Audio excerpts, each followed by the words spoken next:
Hi guys, welcome back to our YouTube channel IP Math by LPT. So in this series on concept boosters, today we are going to discuss circular arrangements when it comes to permutation and combination.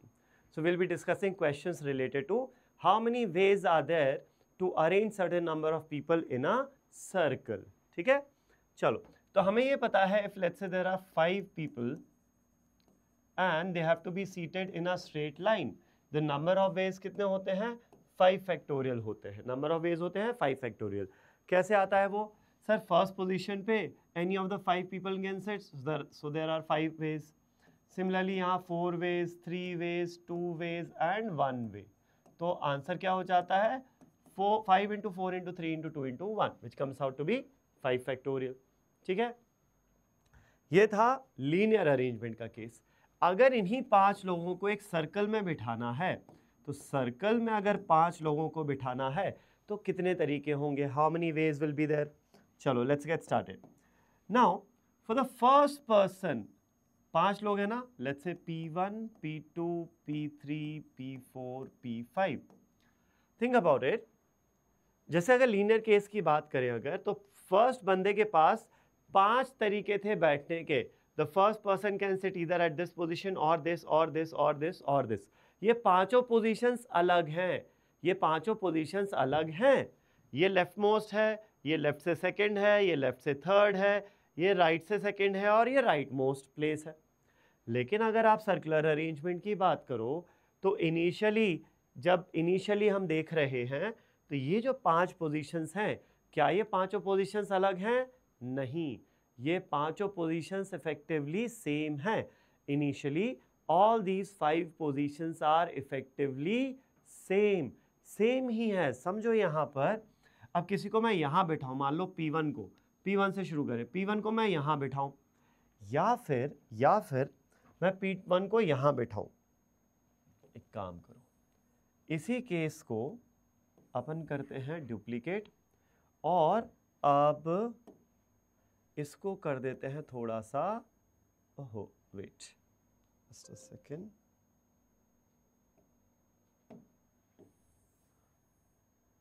इसको करते हैं rotate. ये हो गया. अब समझो अगर मैं P1 को यहां बिठाऊं या यहां, मतलब ये पोजीशन पे बिठाऊं, ये और ये अलग है क्या? Are they different? No, they are not different. तुमने देखा इसी को थोड़ा सा घुमा के ये वाली पोजीशन मिली है, इसी को घुमा के ये वाला अरेंजमेंट मिला है. तो इनिशियली P1 को बिठाने के लिए 5 अलग अलग पोजीशंस नहीं है, एक ही है. पांचों इफेक्टिवली सेम है, पांचों पोजीशंस इफेक्टिवली सेम हैं. ठीक है, तो P1 को यहाँ यहाँ यहाँ यहाँ या यहाँ बिठाओ, कहीं भी बिठाओ, एक ही तरीका है. सो P1, P2, P1 को बिठाने का सिर्फ और सिर्फ एक ही तरीका है. There is only one way. Now अब अगर तुमने P1 को यहाँ बिठा दिया, P1 को अगर तुमने यहाँ बिठा दिया, अब बाकी जो पोजीशंस हैं ये अब सारी डिफरेंट हो गई हैं. ये सारी डिफरेंट हो गई. कैसे? P1 के फर्स्ट राइट में ये है, राइट से फर्स्ट. P1 के सेकंड राइट में ये है. P1 के राइट में थर्ड ये है और राइट में फोर्थ ये है. ये और ये पोजीशन चेंज हो गई हैं, अब अलग अलग हो गई हैं, क्योंकि अब एक रेफरेंस पॉइंट मिल गया. पहले कोई रेफरेंस पॉइंट नहीं था, अब एक रेफरेंस पॉइंट मिल गया है. तो सिंस ये रेफरेंस पॉइंट है तो ये हो जाएगी राइट से फर्स्ट और ये हो जाएगी राइट से सेकंड. तो अब तो बहुत सिंपल हो गया. 4 लोगों को 4 पोजीशंस पे बिठाना है तो कितने तरीके होंगे? 4 इंटू 3 इंटू 2 इंटू 1. तो ये कितना आ जाएगा आंसर आपका? 4 फैक्टोरियल आ जाएगा answer. So number of ways of making 5 people sit in a circle will be how much? 4 factorial हो जाएगा. सिमिलरली 6 लोग होते, टोटल 6 लोग होते, तो पहले बंदे को बिठाने का एक ही तरीका होता, क्योंकि all 6 positions will be same. एक बार आपने पहले को बिठा दिया, now you have 5 different positions for 5 people. तो 5 people can be seated in 5 positions in 5 factorial ways. So in general ध्यान रखना, number of ways of seating n people in a circle is n-1 का factorial number of ways of seating n people in a circle is n-1 का factorial हो जाएगा। ठीक है, समझ में आया? तो देखो अब इसमें जो थोड़े बहुत क्या कहते हैं, थोड़े बहुत अपने वेरिएशंस हो सकते हैं। कुछ ऐसा हो सकता है कि मान लो अगर आपको 5 लोगों को बिठाना है, एक टेबल रखी है रूम के अंदर, रूम के अंदर एक टेबल रखी है, यहाँ तक तो ठीक है, कोई दिक्कत नहीं है। तो अगर 5 लोगों को एक रूम के अंदर एक टेबल पे बिठाना है तो ऑब्वियसली सब अंदर ही फेस करेंगे, वो तो बाय डिफॉल्ट है। तो कितने तरीके होंगे? 5 people to be seated on a circular table, तो सर्कुलर अरेंजमेंट आ गया। तो कितने तरीके होंगे? 4 फैक्टोरियल, n-1, 5-1 यानी 4 फैक्टोरियल तरीके होंगे। लेकिन इसमें क्वेश्चन क्या कर सकता है, आपको एक एडिशनल इंफॉर्मेशन दे सकता है कि भाई साउथ वेस्ट कॉर्नर पे, रूम के एक कॉर्नर पे, नॉट साउथ वेस्ट, रूम के एक कॉर्नर पे एक पॉट रखा हुआ है, एक प्लांट पॉट रखा हुआ है। ठीक है, अब बताओ कि 5 लोगों को इस टेबल पे बिठाने के कितने तरीके होंगे। तो ये पॉट से अरेंजमेंट का क्या करना, सोचो, पॉट से अरेंजमेंट का कुछ लेना देना है क्या? बिल्कुल है। क्या लेना देना है, समझो भाई।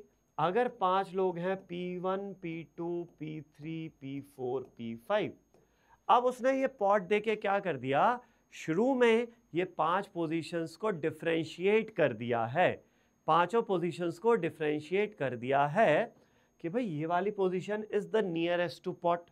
ठीक है, now this position is second to the left of the position nearest to pot and so on. तो ये सारी पोजीशंस में डिफरेंशिएशन आ गया ना। अगर ये पॉट नहीं होता तो कोई डिफरेंशिएशन नहीं है, एब्सोल्युटली नो डिफरेंशिएशन। लेकिन ये पॉट आने के कारण ये टेबल की सारी पोजीशंस अलग अलग हो गई हैं। तो अब you have 5 people to be seated in 5 different positions. तो आंसर क्या हो जाएगा? 5 फैक्टोरियल हो जाएगा। क्वेश्चन में कुछ भी ऐसा दे दे जिससे ये पोजीशंस हम डिफरेंशिएट कर पाए इनिशियली, तो नंबर ऑफ वेज 5 फैक्टोरियल ही हो जाएंगे। 10 लोग होते, 10 चेयर्स पे बिठाना है such that initially all of them are same, तो 9 फैक्टोरियल आंसर होगा। But initially if all of them are different by some और द अदर लॉजिक, तब आंसर 10 फैक्टोरियल बनेगा।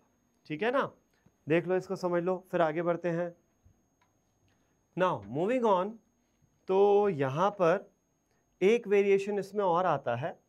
क्वेश्चन रहेगा कुछ इस तरीके से आपका कि देयर आर 5 जेम्स, ठीक है, इनको आपको लगाना है एक क्या कहते हैं, नेकलेस में। 5 gems to be arranged in a necklace. ठीक है, तो कितने तरीके होंगे इसको एक नेकलेस में या गारलैंड में अरेंज करने के। तो यहाँ पर समझो, अब ये है तो सर्कुलर अरेंजमेंट का क्वेश्चन, लेकिन इसमें एक थोड़ा सा डिफरेंस है। क्या डिफरेंस है कि नेकलेस जो होता है ना, you have a necklace, necklace को हम आगे से भी देख सकते हैं और इसको घुमा के पीछे से भी देख सकते हैं। कोई यहाँ से देख रहा है और कोई पीछे से देख रहा है, तो वो सेम नेकलेस है। अब सेम क्या, मान लो कि जैसे G1, G2, G3, G4, G5, ठीक है, ये आपने 5 जेम्स इस तरीके से अरेंज कर दिए, अरेंज करके एक नेकलेस बना लिया। अब अगर आप आगे से देख रहे हो तो आपको G1, G2, G3, G4, G5 कैसे दिख रहे हैं? क्लॉकवाइज डायरेक्शन में दिख रहे हैं। कैसे दिख रहे हैं? क्लॉकवाइज डायरेक्शन में। लेकिन यही इसी नेकलेस को कोई पीछे से देखेगा अगर, तो उसको वही नेकलेस कैसा दिखेगा? पहले G1 दिखेगा, पीछे से देखोगे तो G1 दिखेगा, फिर उसके क्लॉकवाइज डायरेक्शन में G5 दिखेगा, फिर G4 दिखेगा, फिर G3 दिखेगा और फिर G2 दिखेगा, है ना। अब अगर इसी नेकलेस को उल्टा कर दिया जाए तो ये है। तो नॉर्मली हम बोलते हैं कि sir 5 gems to be arranged in a circle, number of ways हो जाएगा 4 factorial.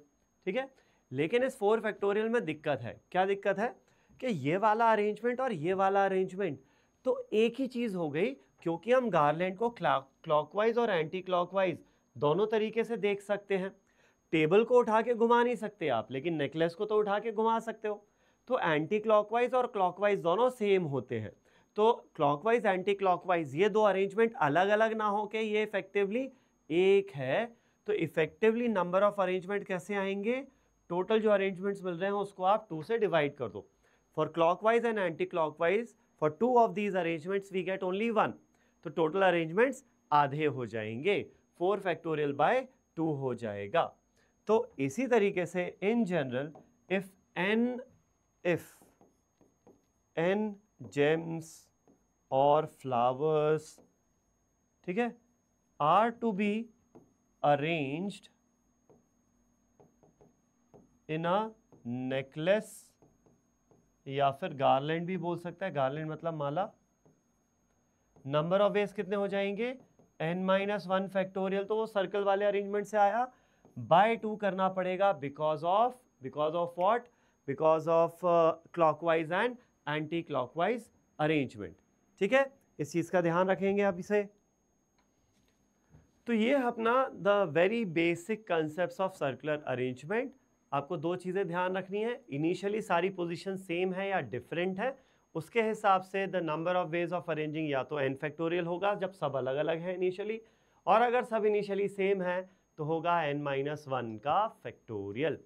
And if we have necklace and garland तो हमें क्लॉकवाइज और एंटी क्लॉकवाइज के कारण 2 से डिवाइड भी करना पड़ेगा. ठीक है, so that's it for today's concept booster. All the best.